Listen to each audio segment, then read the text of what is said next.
Assalamualaikum warahmatullahi wabarakatuh.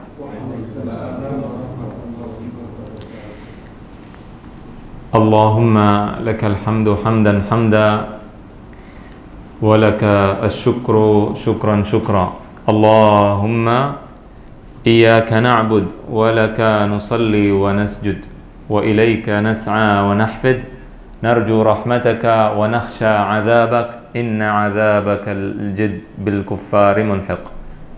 Wa nusalli wa nusallim ala sayyidina Muhammadin wa ala alihi wa sahbihi ajma'in. Allahumma arinal haqqa haqqan warzuqna ittiba'ah wa arinal batila batilan warzuqna ijtinabah. Amma ba'd. Pada kesempatan kali ini kita akan lanjutkan kisah dari para ulama di Palestina. Jadi kita kemarin memulai dari biografi Al-Imam Ibnu Qudamah Al-Maqdisi rahimahullahu ta'ala, dan beliau adalah ulama dari Palestina. Kemudian kita lanjutkan dengan Al-Imam At-Tabrani. Beliau juga seorang ulama yang berasal dari Palestina. Dan sekarang juga kita akan membicarakan seorang ulama yang besar, seorang alim besar, seorang insinyur besar yang berasal dari salafus saleh, seorang tabi'in, seorang penasehat kerajaan, seorang menteri yang saleh. Dan beliau ini mungkin jarang orang tahu. Mungkin banyak yang belum mendengar kisahnya, dan beliau berasal dari kota Baisan di Palestina. Agar kita tidak jauh dari keadaan kita sekarang, supaya kita tahu bahwa tanah Palestina adalah tanah milik kita, milik umat Islam. Taharahallah min rijsil Yahudi wal Amerikan. Semoga Allah membersihkannya daripada kotoran-kotoran Yahudi dan Amerika. Karena Yahudi dan Amerika sama, nggak ada bedanya. La'natullah alaihim ajma'in. Alim yang sekarang akan kita bicarakan adalah seorang faqih, seorang ulama yang levelnya adalah level besar, levelnya luar biasa. Selevel dengan para tabi'in yang kita ketahui dan kita kenal. Beliau adalah muridnya Mu'adz bin Jabal, muridnya Abu Hurairah, muridnya Abu Darda, dan seterusnya, muridnya para sahabat Nabi sallallahu alaihi wasallam. Beliau bernama Raja ibnu Haywah. Namanya adalah Raja ibnu Haywah, berasal dari Banu Kindah. Jadi Kindi, dari Yaman asalnya. Namun beliau, keluarganya pindah ke Palestina. Dan di Palestina mereka memeluk agama Kristen. Karena di Palestina pada saat itu dikuasai oleh Romawi, dan agama yang tersebar di sana adalah agama Kristen. Maka Haywah dan keluarganya pun beragama Kristen. Ayah-ayahnya berasal dari Yaman, dari kabilah Kindah, kemudian pindah ke Palestina, kemudian mereka masuk Kristen. Sampai terjadi pembebasan dan penaklukan Baitul Maqdis atau Al-Masjidil Aqsa oleh siapa? Oleh Sayyidina Umar ibn al-Khattab radhiyallahu anhu. Pada saat Sayyidina Umar datang ke Baitul Maqdis, Sayyidina Umar datang ke sana untuk menerima kunci Baitul Maqdis. Dia sendiri datang dari Madinah Al-Munawwarah, ibu kota umat Islam pada saat itu. Umar bin Khattab datang bersama pembantunya menaiki keledai. Kadang Umar yang naiki keledainya ganti-gantian, dan kadang pembantunya. Dan Umar bin Khattab memakai baju tambalan. Dijelaskan dalam sirah, dikatakan alaihi thiyabun muraqqa'ah. Bajunya tambalan. Dan yang lebih parahnya lagi adalah pada saat beliau Ini adalah pemimpin negara yang menaklukkan sebuah negara besar, Romawi. Menang perang. Pada saat masuk ke Palestina, maka Sayyidina Umar bin Khattab masuk dan sedang gilirannya menggandeng pembantunya. Jadi yang gandeng pembantu Umar bin Khattab. Umar jalan, pembantunya naik himar, naik keledai. Masuk ke Masjidil Aqsa atau ke Baitul Maqdis, ke Palestina. Orang Islam faham, mengerti, dan tahu siapa Umar bin Khattab, bagaimana zuhudnya Umar. Tapi orang-orang Syam, orang-orang Palestina pada saat itu nggak ngerti. Mereka taunya raja pasti memakai baju yang mewah dan seterusnya. Maka mereka kaget ketika Umar datang dalam keadaan seperti itu. Pada saat masuk ke Al-Baitul Maqdis, ada seorang yang mendengar nama-nama baru yang sering disebutkan di daerah situ. Karena mereka lah yang melawan umat Islam. Yang mendengar adalah orang ini adalah ayahnya alim yang akan kita ceritakan, Haywa. Haywa beragama apa? Kristen, Nasrani. Dia mendengar Khalid ibn al-Walid, Abu Ubaidah ibn al-Jarrah. Dia mendengar sahabat-sahabat Nabi. Dia mendengar Umar bin Khattab. Maka ketika Umar datang, dia pengen lihat Umar itu bagaimana. Siapa sih Umar ini? Dia pengen tahu. Maka kemudian datanglah Haywa, berkumpul bersama orang-orang lainnya untuk melihat Umar bin Khattab. Dan dia bingung. Kemudian bertanya kepada seorang ulama besar yang bernama Mu'adz bin Jabal radhiyallahu anhu. Dia bertanya, kenapa Umar bin Khattab datang kemari? Padahal kalian sudah menaklukkan negara-negara lain, tempat-tempat lain, kota-kota lain, tapi Umar tidak datang untuk menerima kunci-kunci negara-negara tersebut. Namun kenapa kalian datang pada saat, atau kenapa Umar datang pada saat Masjidil Aqsa, Baitul Maqdis ditaklukkan? Maka di sini Sayyidina Mu'adz bin Jabal menjelaskan kepada Haywa bahwasannya tempat ini adalah tempat yang suci, tempat umat Islam. Dan Allah menurunkan ayatnya, Subhanalladzi asra bi'abdihi laylan minal masjidil haram ilal masjidil aqsa alladzi barakna haulah. Maka di sini Mu'adz bin Jabal tidak lupa untuk berdakwah, menjelaskan siapa Rasulullah sallallahu alaihi wasallam. Ayat ini diturunkan oleh Allah kepada Nabi Muhammad sallallahu alaihi wasallam. Kemudian Mu'adz menjelaskan apa itu Islam, apa itu Al-Quran kepada Haywa, bapaknya Roja. Kemudian Haywa mendengarkan pada saat Umar bin Khattab masuk ke Masjidil Aqsa. Kemudian Umar bin Khattab tidak melakukan kezaliman. Dan pada saat Umar berkhutbah, beliau mengatakan, Nahnu qaumun a'azzanallahu bil Islam wa mahma ibtaghaina al-izzata bighairihi adzallana Allah. Kami adalah satu kaum yang dimuliakan dengan Islam. Kalau kami menginginkan kemuliaan dengan yang lainnya, maka Allah akan rendahkan kami. Jadi kalau sekarang kita menginginkan kemuliaan dengan BMW, dengan uang, dengan harta, dengan jabatan, dengan pangkat, kita akan menjadi bangsa yang rendah. Dimainin. Mereka mengatakan tidak ada pembantaian di Palestina sekarang. Menteri Luar Negeri Amerika dan sekutunya laknatullah alaihim, mereka mengatakan umat itu tidak ada, belum ada pembantaian. Ya, kita kita prihatin dengan yang terjadi. Kita dimainin. Kenapa? Karena kita tidak mengikuti jejak Sayyidina Umar bin Khattab radhiyallahu anhu. Kalau kita menginginkan kemuliaan, kemuliaan ada di mana?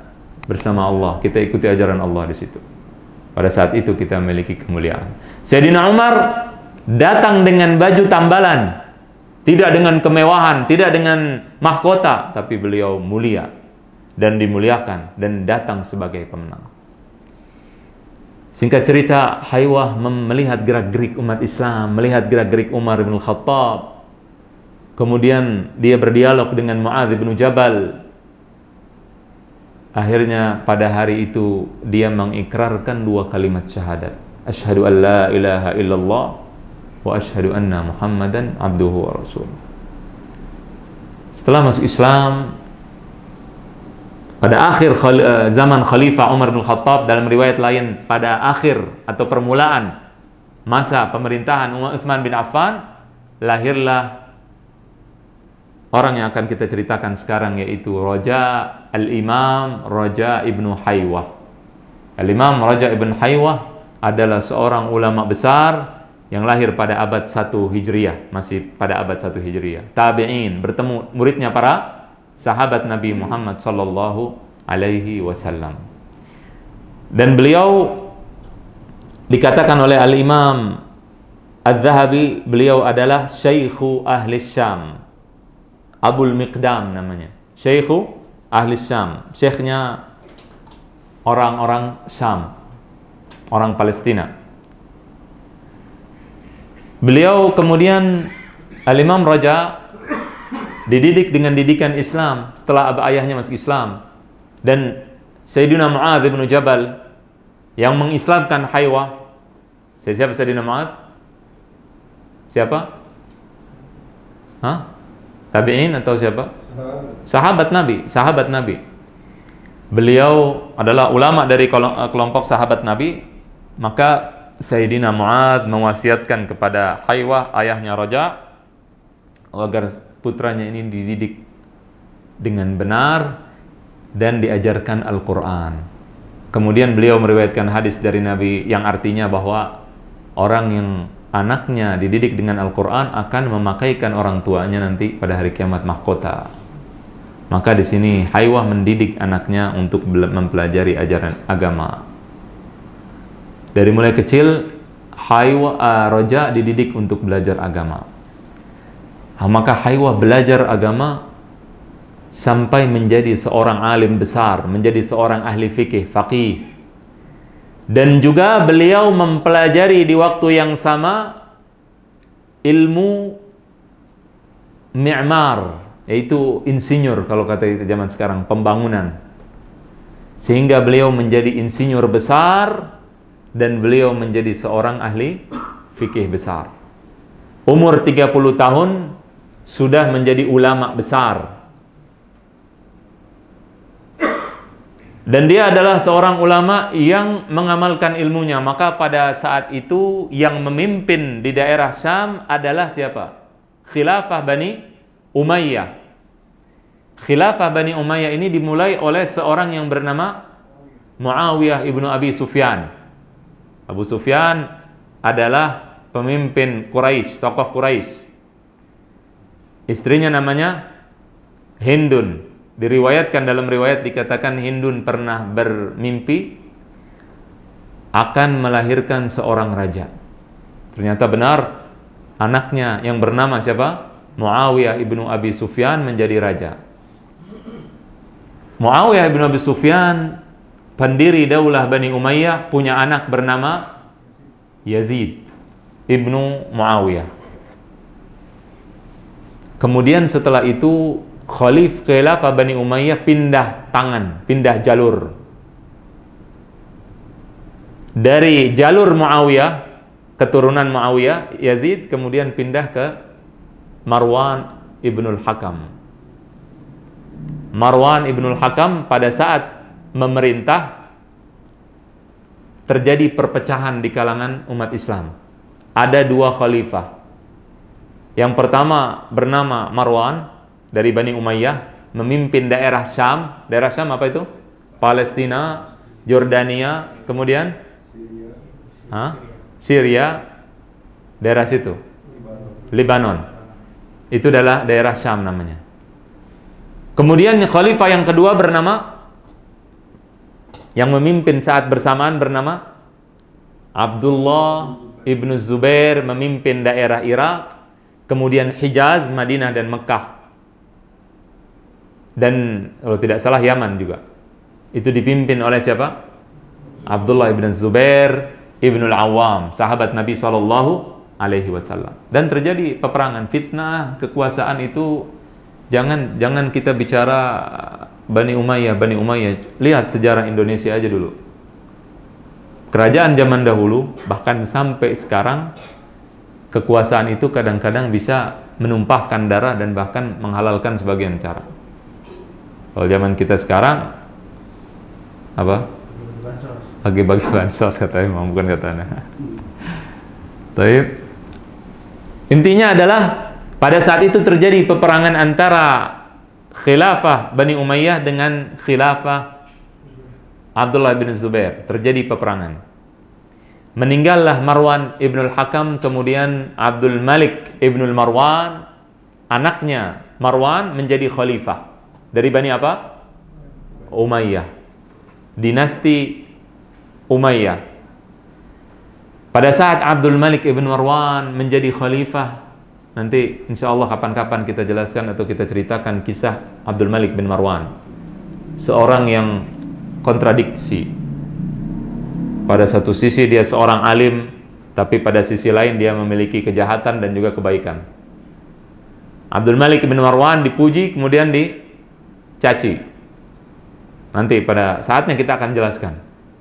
Dia yang mengebom atau melempari Ka'bah dengan manjanik. Dia yang membunuh Abdullah bin Zubair, tapi dia juga punya perbuatan-perbuatan baik. Abdul Malik ibn Marwan alim, bahkan sampai Sayyidina Abdullah bin Umar bin Khattab mengatakan dan mengakui keilmuan Abdul Malik ibn Marwan al-Khalifah. Ini orang alim, orang besar, bukan orang alim biasa. Menjadi khalifah ini yang kita katakan. Pada saat ia menjadi khalifah, ia mengutus anaknya yang bernama Maslamah ibnu Abdul Malik untuk berjihad, berperang. Dan di situ ada alim kita, ulama kita yang bernama Raja ibnu Haywah. Seorang alim, umur sekitar 30-an tahun, berperang bersama Maslamah, anaknya Abdul Malik, khalifah. Anaknya khalifah. Pada saat berperang, maka Raja membacakan ayat Allah, wa kana haqqan alaina nasrul mu'minin. Sudah pasti Allah akan menolong umat Islam, umat mukmin. Wa kana haqqan alaina nasrul mu'minin. Allahumma ansur ikhwanana fi Gaza fi Palestin. Semoga Allah menolong saudara-saudara kita di Palestina. Allah mengatakan wa kana haqqan alaina nasrul mu'minin. Pasti Allah akan menolong orang mukmin. Maka Raja ibnu Haywah yang menjelaskan atau yang mengobarkan semangat pasukan Islam pada saat itu, pasukan Maslamah. Kemudian menanglah, singkat cerita menang pasukan Islam dan pulang ke Abdul Malik, sang khalifah. Abdul Malik bin Marwan tanya anaknya, bagaimana kalian menang? Maka kata Maslamah, anaknya Abdul Malik, wallahi nusirna biraja ibni Haywah. Kami ini ditolong, dimenangkan oleh Allah dengan Raja ibnu Haywah. Dan ini perkataan para ulama, nanti akan kita jelaskan. Mereka memuji Raja ibn Haywah. Allah menurunkan pertolongannya dengan Al-Imam Raja ibn Haywah. Karena beliau seorang alim, seorang ahli ibadah, seorang yang zuhud, dan seterusnya.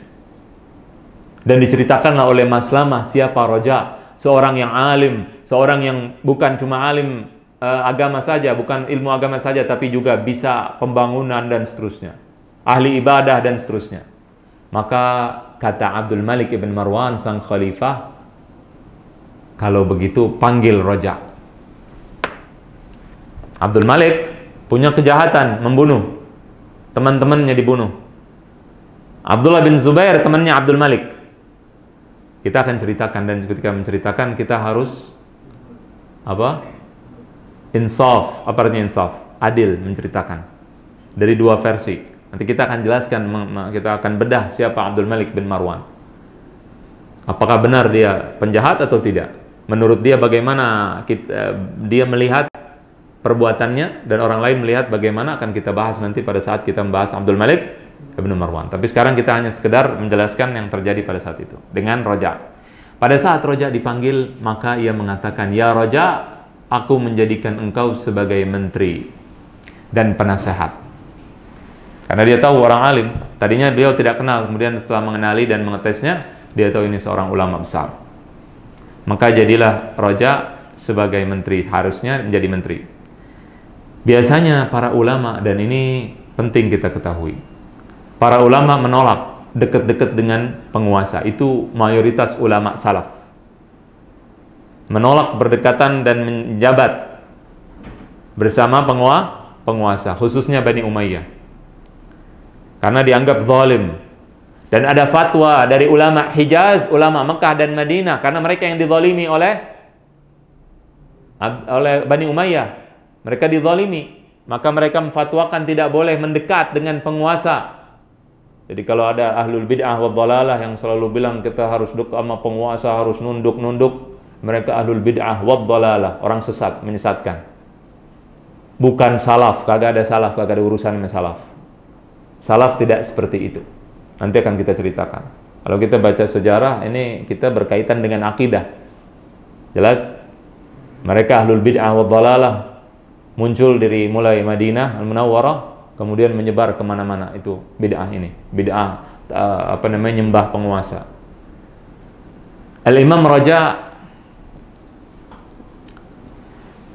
beliau kalau menerima jabatan tersebut akan berhadapan dengan siapa? Dengan para ulama. Tapi ia mengetahui kemampuan dirinya. Akhirnya, dan dia juga berniat untuk menjadi pembantu khalifah, tapi yang amanah, tapi yang baik. Maka Raja Al-Imamul Kabir, seorang tabi'i, menerima menjadi menterinya Bani Umayyah, menterinya Abdul Malik bin Marwan, dan beliau menjadi menteri serta penasehat 4 khulafa, 4 orang khalifah, 20 tahun menjadi menteri yang dipercaya oleh Bani Umayyah.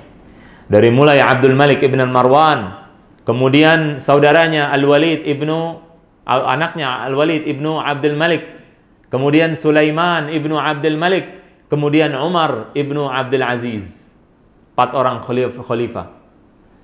Abdul Malik ibn Marwan, ada seorang sosiolog muslim yang bernama Ibnu Khaldun mengatakan, kalau tidak ada Abdul Malik bin Marwan, tadi yang kita katakan beliau melakukan perbuatan yang tidak baik, kalau tidak ada dia, maka Islam juga bisa hancur. 50 tahun dia yang menyatukan umat Islam, memimpin selama 50 tahun. Abdul Malik bin Marwan, seorang khalifah yang kuat.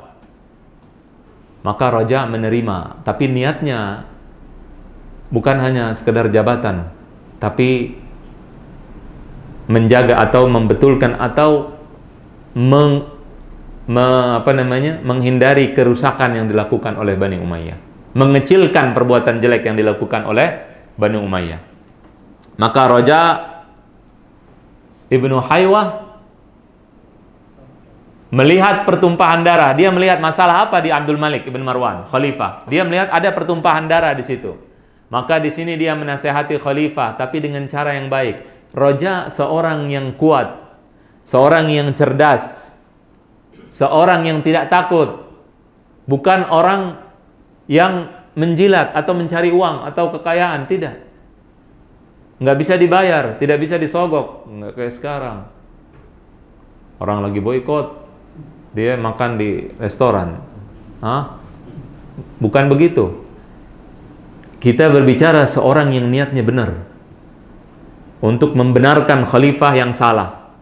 Maka Raja kemudian menjelaskan kepada Abdul Malik, mengingatkannya, ya Abdul Malik, ya Abdul Malik, sesungguhnya kalau seandainya Ka'bah itu dihancurkan satu-satu, itu lebih mudah, lebih ringan daripada darah umat seorang muslim itu ditumpahkan. Memahami perkataan ini hati-hati, jangan pemahamannya dengan pemahaman salaf, bukan pemahaman kita. Kata orang zaman sekarang, sebagian orang bilang memahaminya, oh kalau begitu kita nggak usah perang. Salah perang, kenapa? Mendingan Ka'bah dihancurin, kita diem aja di rumah. Kenapa? Karena darah kita lebih daripada darah Ka'bah. Itu salah paham nih. Jelas? Paham nggak ini? Nah ini ngaco, pemahaman yang kacau. Kayak kalau baca hadis ada syarahnya, baca lewat ulama. Jangan ente pahamin sendiri, nggak bisa ngaco.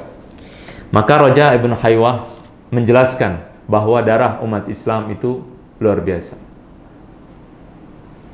Lam yazal al-muslimu fi fushatin min dinih ma lam yusib daman haraman. Seorang muslim itu masih bebas dalam agamanya, masih ada kerenggangan dalam hidupnya selama dia tidak menumpahkan darah yang haram.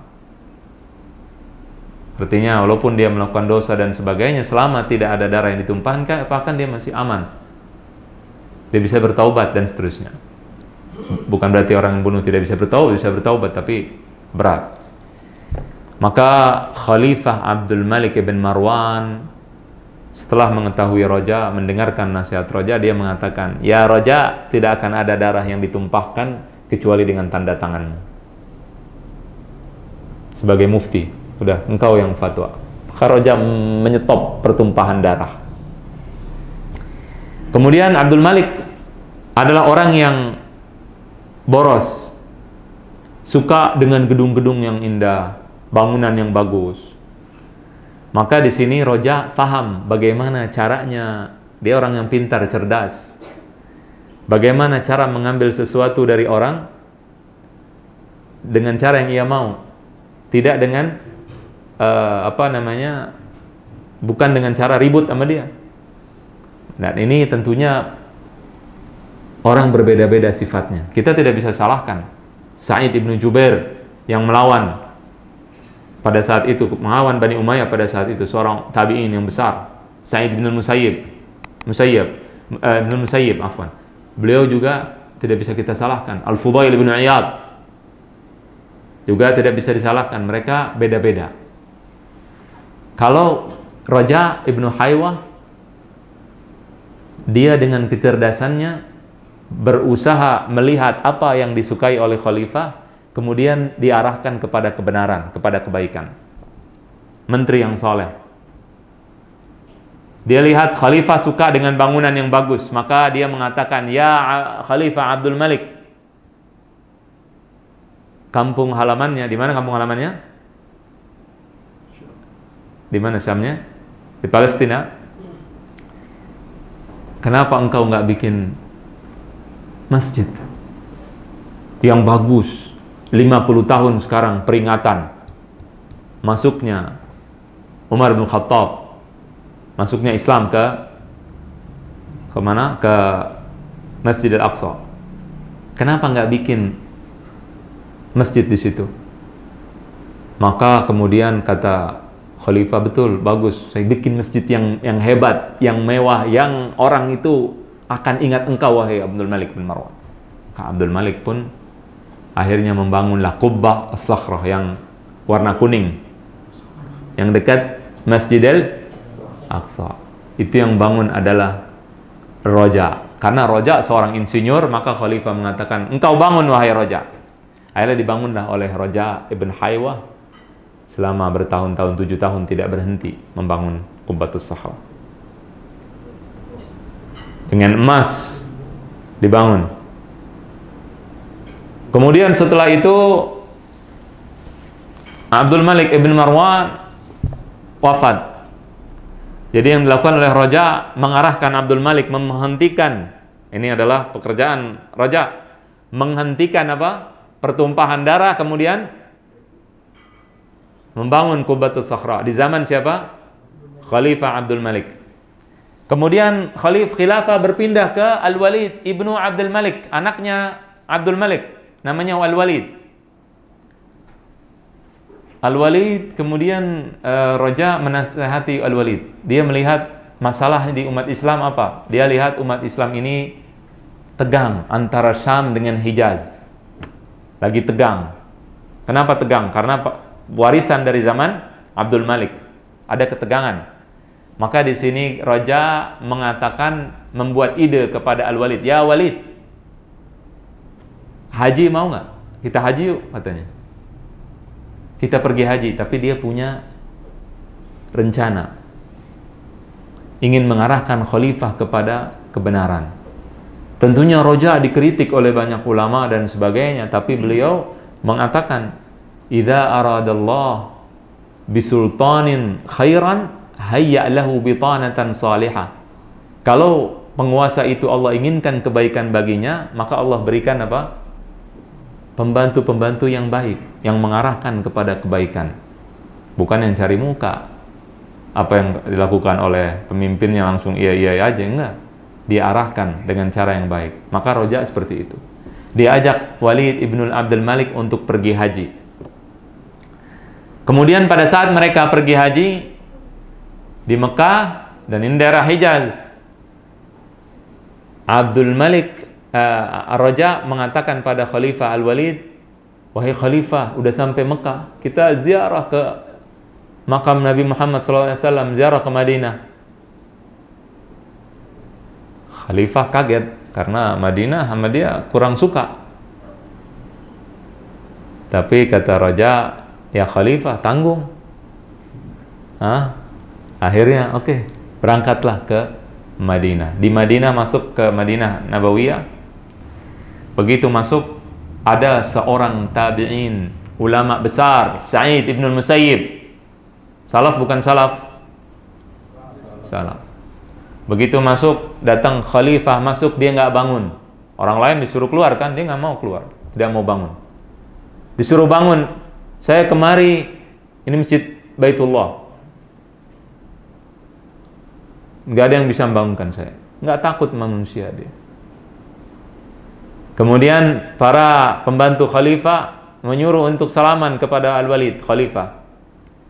Sa'id menolak, "Lah, saya tidak datang kemari bukan buat salaman."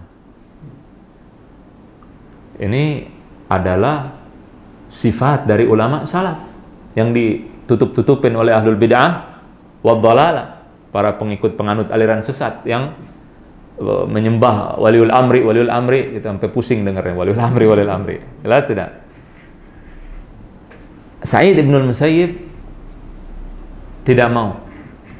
Kemudian para pembantu khalifah yang jelek ngadu domba, "Ya Khalifah, ini orang yang mengaku alim, mengaku berilmu, tapi tidak mau salaman denganmu, wahai Khalifah." Ini berbahaya, Khalifah. Ini nggak mau, musuhnya lagi. Karena mereka mengkritik Khalifah. Dan mereka memerangi Khalifah, memerangi Bani Umayyah. Memerangi ketidakadilannya, kejelekannya. Maka kemudian Raja di sini dia menjadi menteri bukan untuk jabatan. Untuk apa? Untuk mengarahkan khalifah kepada kebaikan. Dia melihat itu, diajak ngomong Al-Walid, diajak ngomong apa? Dialihkan perhatiannya. Berusaha menjaga Sa'id bin al-Musayyib. Kemudian setelah mendengar perkataan pembantunya yang begitu, bahwa Sa'id tidak mau, Sa'id bin al-Musayyib, bukan Sa'id ini, tidak mau apa? Tidak mau salaman, maka khalifah marah. Di sini Raja mengatakan, "Ya Khalifah, ya Walid, Sa'id bin al-Musayyib orang tua, dia sudah tidak bisa melihat dengan baik, dia tidak bisa bangun. Engkau enggak usah marah ya Khalifah. Engkau yang datang selaman dengan dia. Kalau engkau selaman dengan dia, akan tersebar ahlul Madinah akan mencintaimu. Penduduk Madinah akan menyukaimu karena dia alim Madinah ya wahai Khalifah." Khalifah bingung, dia lihat ada benarnya juga omongannya. Tapi masa aneh selaman mak Sa'id. Kemudian Khalifah diyakinkan lagi oleh Raja, "Ya Al-Walid, ini adalah sisanya ilmu para sahabat Nabi, ulama besar. Jangan sampai la yafutak ya Walid, jangan sampai engkau ketinggalan untuk salaman dengan Sa'id bin Musayyib." Khalifah yang salaman sama ulama. Kalau minta selfie, dia yang minta selfie sama Ulama kalau zaman sekarang selfie. Jelas tidak? Bukannya ulama lari ke penguasa. Yang harusnya adalah sebaliknya. Ya ayyuhalladzina amanu athi'ullah wa athi'ur rasul wa ulil amri minkum. Wahai orang-orang yang beriman, taatlah kepada Allah dan Rasulnya dan ulama. Ulil amri artinya ulama. Kemudian yang taat pada ulama. Penguasa taat pada ulama dan yang lain yang taat pada ulama. Jelas tidak? Kemudian setelah salaman datanglah Al-Walid salaman pada Sa'id bin Musayyib, tersebarlah kabar tersebut di penduduk ahli Madinah.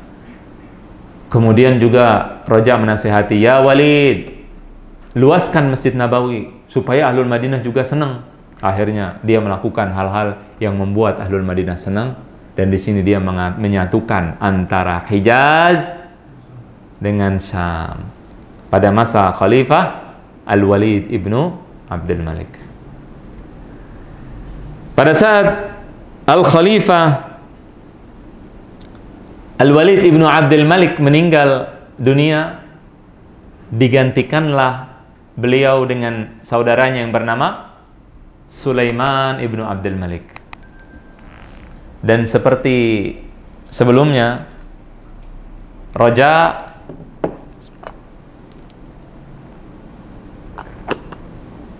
Al-Imam Raja ibnu Haywah melihat di diri khalifah apa yang menjadi kesenangannya, kemudian ia mengarahkannya kepada kebaikan. Karena dia adalah pembantu, tidak bisa menyuruh.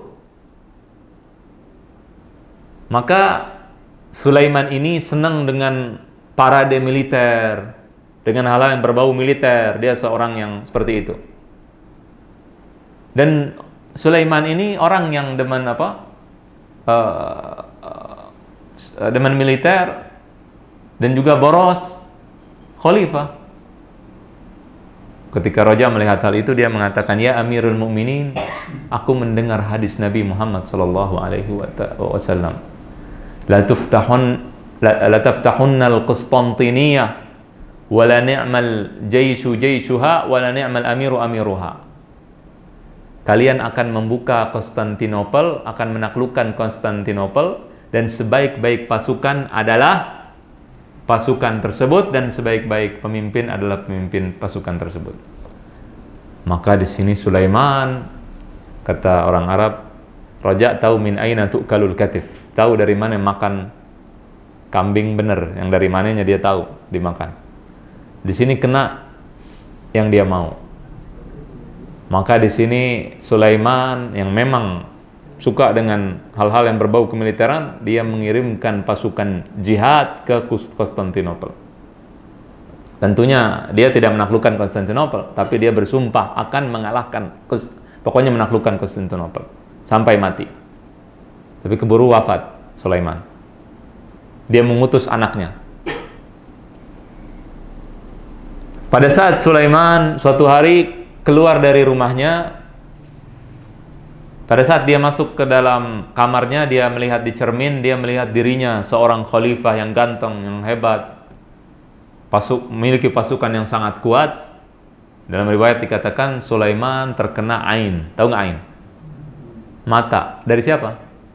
Dari dirinya sendiri. Kemudian jatuh sakit tanpa sebab.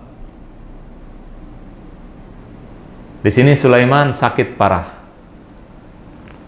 sampai ada kemungkinan wafat. Dia sedang mengirim pasukan. Raja ibn Haywah adalah pembantu, perdana menteri, bisa dibilang orang terdekat, orang keduanya khalifah, orang kedua di pemerintahan Islam pada saat itu, di Khalifah Bani Umayyah. Maka khalifah menulis sebuah surat dan Raja melihat. Raja bertanya, Khalifah, ya Sulaiman, mada taktub? Apa yang engkau tulis? Kemudian kata Khalifah, aku menulis wasiat. Wasiat apa? Siapa Khalifah setelah aku?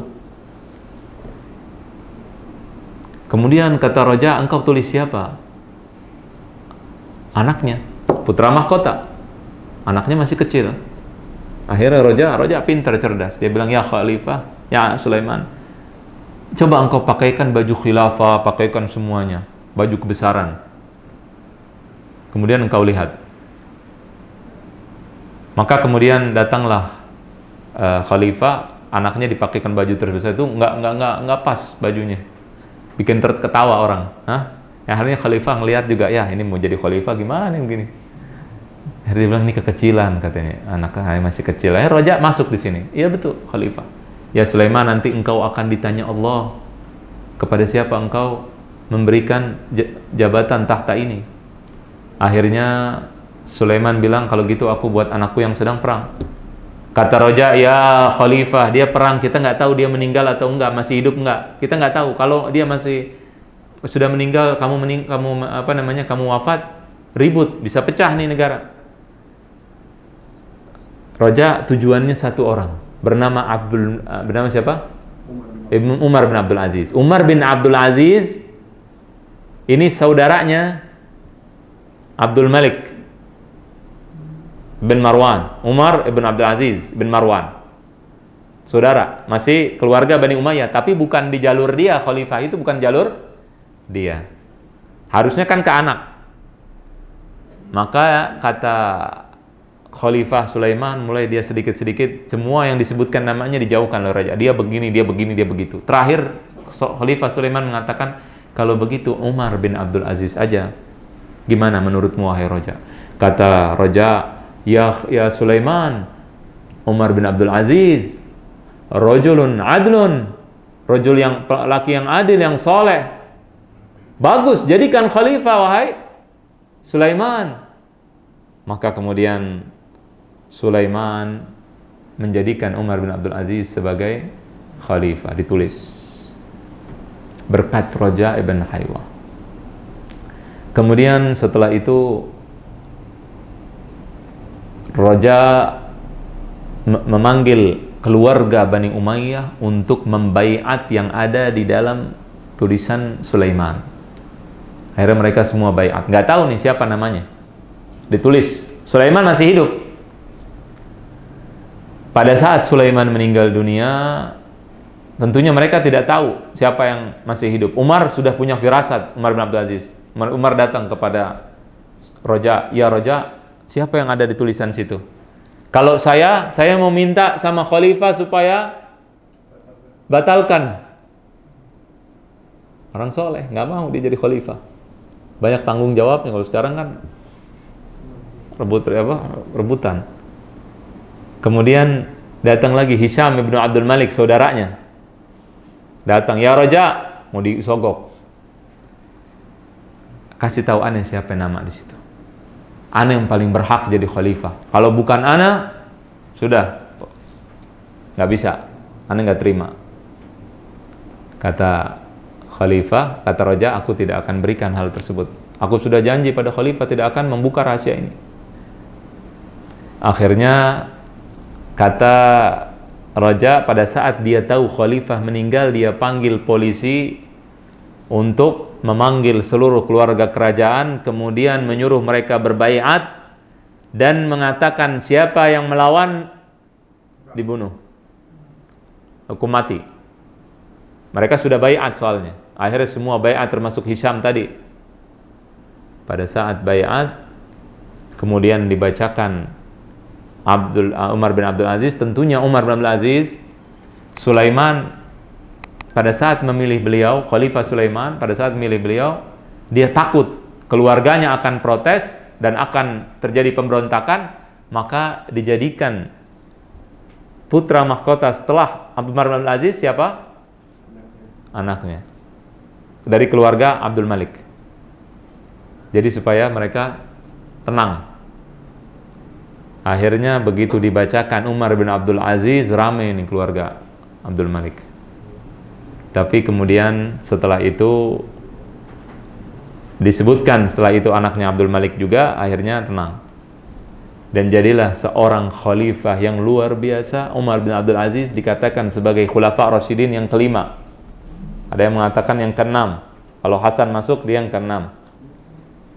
Saking adilnya. Dan siapa yang memberikan hadiah ini kepada kita? Al-Imam Raja ibnu Haywa. Tentunya waktunya sudah kelamaan nih. Tapi sedikit kita bacakan tentang Raja. Para ulama memuji beliau dengan pujian yang luar biasa, dan juga perkataannya, di antara perkataan Raja pada saat akan meninggal dunia, dia mengatakan, adlu sa'atin khairun min ibadati sab'ina sana. Adil satu detik, satu jam, satu saat itu lebih baik daripada ibadah 70 tahun. Itu adalah ringkasan daripada hikmah dari Al-Imam Raja' ibn Haywah, seorang menteri yang saleh. Jadi bukan dia apa yang dilakukan oleh penguasa yang zalim dia iya-iyain aja, ya betul, ya bagus, betul, bagus. Enggak. Tapi dia yang mencegah pertumpahan darah, bukan nyuruh pertumpahan darah, bukan tumpahkan darah, tapi apa katanya? Dia stop pertumpahan darah dan seterusnya. Banyak sekali sebenarnya hal-hal yang harus kita jelaskan tentang Al-Imam Raja' ibn Haywah. Ada hadis-hadis yang diriwayatkan oleh beliau, banyak hadisnya. Di antaranya adalah hadis riwayat Muawiyah, man yuridillahu bihi khairan yufaqihu fid din. Barang siapa yang Allah inginkan kebaikan baginya, Allah berikan kefaqihan dalam agama, pemahaman agama. Itu riwayat Raja' ibn Haywah dari gurunya Muawiyah bin Abi Sufyan. Dia adalah muridnya para sahabat Nabi SAW dan seterusnya. Tapi kita cukupkan sampai di sini. Mudah-mudahan apa yang kita dengar bermanfaat. Subhanakallahumma bihamdik, asyhadu an la ilaha illa anta, astaghfiruka wa atubu ilaik. Wa sallallahu wasallam ala sayyidina Muhammadin wa ala alihi wa sahbihi ajma'in. Assalamualaikum warahmatullahi wabarakatuh.